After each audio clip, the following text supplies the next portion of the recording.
नमस्कार प्रिय दर्शकों, आप देख रहे हैं ज्योतिष मंत्र। प्रिय दर्शकों, हम कोई भी कार्य करते हैं तो उम्मीद करते हैं कि यह कार्य हमारा अच्छा होगा, सफल होगा। परंतु यदि कार्य बिगड़ जाता है तो समय तो खराब हुआ ही, कई बार धन का भी नाश होता है और साथ ही साथ कई बार काम बिगड़ने पर सामाजिक अपमान भी झेलना पड़ता है। लोग बहुत ताने कसते हैं कि ये करने चला था और अब देखो क्या हुआ। परंतु यदि हमें पहले से ही ज्ञात हो कि इस कार्य का परिणाम हमारे पक्ष में होगा अथवा विपक्ष में होगा, हमें लाभ प्राप्त होगा अथवा हमें इस कार्य में हानि होगी या फिर समतुल्य रह जाएगा, अर्थात ना लाभ होगा ना हानि होगी, बराबर सा रह जाएगा। यदि इस प्रकार का हमें पहले ही अनुभव हो जाए तो फिर जीवन निश्चित सुख में बन जाएगा।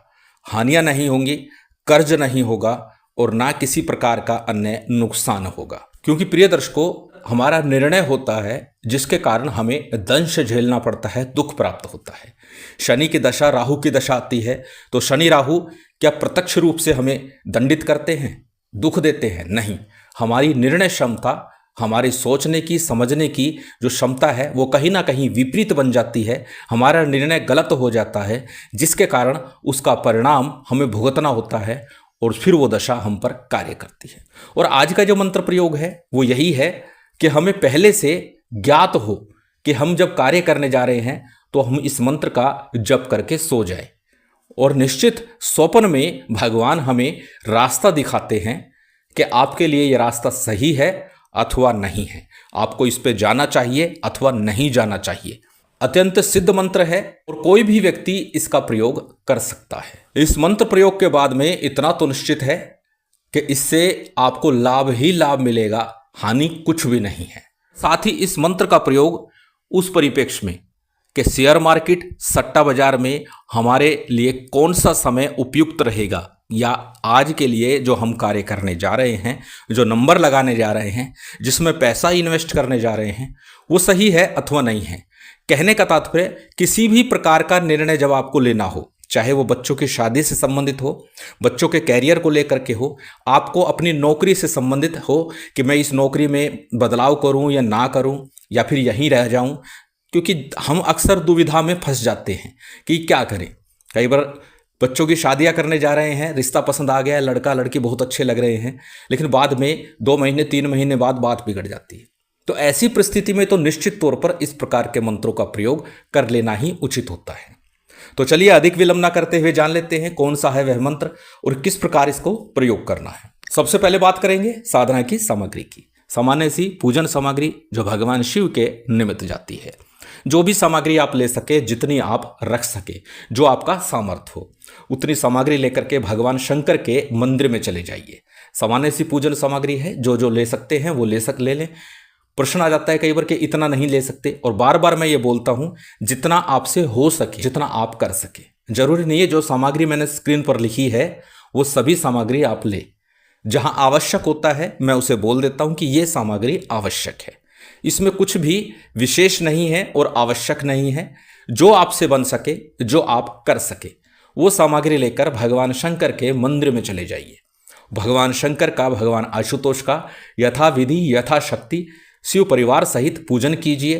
पूजन के उपरांत में क्षमा प्रार्थना कीजिए, निवेदन कीजिए, प्रार्थना कीजिए कि मैं जिस प्रयोग को संपन्न करने जा रहा हूं वह सफल हो, सिद्ध हो, पूर्ण हो।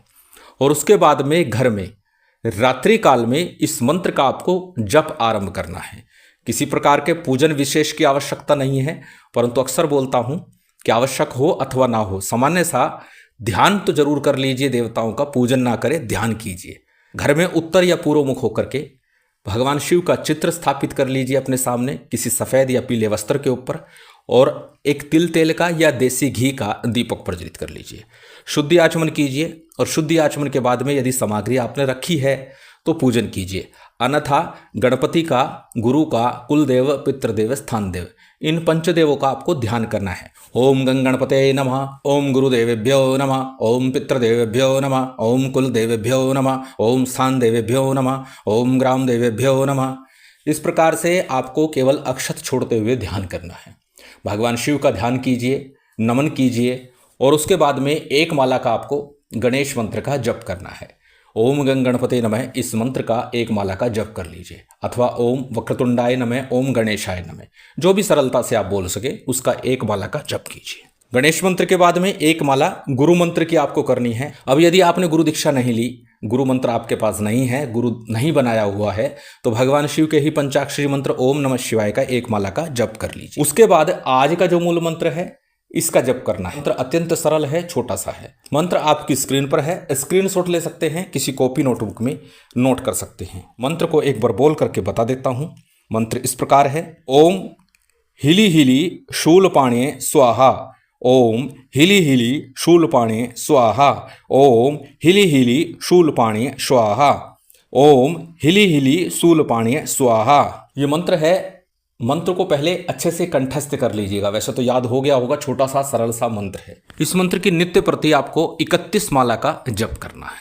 छोटा सा मंत्र है, बहुत अधिक समय नहीं लगेगा, और पूर्ण विधान 41 दिन का है। ऐसा नहीं है 1-2 दिन करेंगे और फिर इसका फल मिल जाएगा। पूर्ण सिद्ध मंत्र है, पूर्ण विधान है ये इसका। 41 दिन का 31 माला नित्य प्रति करते हुए 41 दिन तक आपको जप करना है, और फिर जीवन भर के लिए ये मंत्र आपके लिए सिद्ध हो जाता है।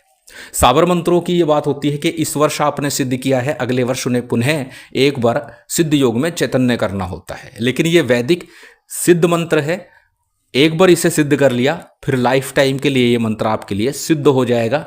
दोबारा इसको सिद्ध करने की विशेष आवश्यकता नहीं होगी। 31 माला नित्य प्रति करते हुए इस मंत्र का विधान 41 दिन तक करना है। मंत्र जाप के बाद में भगवान शिव की आरती कीजिएगा।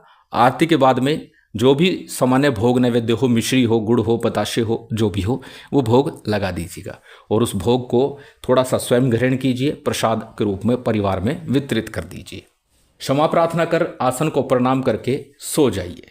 केवल रात्रि काल में इसका जप करना है। इन 41 दिनों में आपको पूर्णतः सात्विक रहना है, सदाचार से रहना है, ब्रह्मचार्य का पालन करना है। परंतु इतना निश्चित है, ये मंत्र यदि आपने सिद्ध कर लिया, फिर जीवन की कोई भी समस्या आपके लिए शेष नहीं रह जाएगी, क्योंकि समस्या आने से पहले ही आपको उसका आभास हो जाएगा। अब जानते हैं प्रयोग विधि, कि प्रयोग विधि किस प्रकार है, किस प्रकार इस मंत्र का प्रयोग करना है।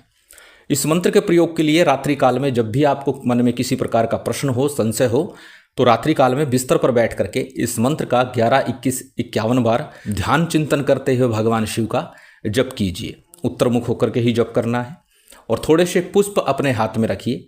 अपने पास में किसी कुर्सी पर, टेबल पर, या कहीं भी कोई पात्र रख लीजिए, कटोरी रख लीजिए, प्लेट रख लीजिए, और जब आप 5-7 मिनट मंत्र का जप कर लें, उसके बाद उन पुष्प को उस थाली, प्लेट में या कटोरी जो रखी है टेबल के ऊपर, पास में अपने सिरहाने रखनी है, वहाँ पर इसको रख दीजिए। सोने से पूर्व शौच आदि से निवृत्त हो जाइएगा, हाथ पैर धो लीजिएगा, और उसके बाद इस मंत्र का जप कीजिएगा, शयन कीजिएगा।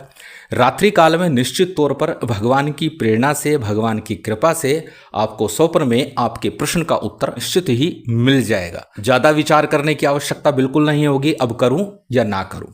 जो भी उत्तर मिले उसके अनुसार कार्य कीजिए, फिर परिणाम देखिए, आपको 100% शुभ परिणाम की प्राप्ति होगी। पूर्णतः सिद्ध मंत्र है, जागृत मंत्र है, करके लाभ अवश्य उठाइए। भगवान शिव की शक्ति की कृपा आप सभी पर बनी रहे, यही कामना है, और उम्मीद करता हूँ आज की ये जानकारी, ये वीडियो आपको अच्छी लगी होगी। यदि अच्छी लगी हो तो कृपया लाइक कीजिएगा, शेयर कीजिएगा। यदि चैनल पर नए हैं तो सब्सक्राइब कर बेल आइकन बटन दबा दीजिएगा। जय माता दी, जय श्री राम।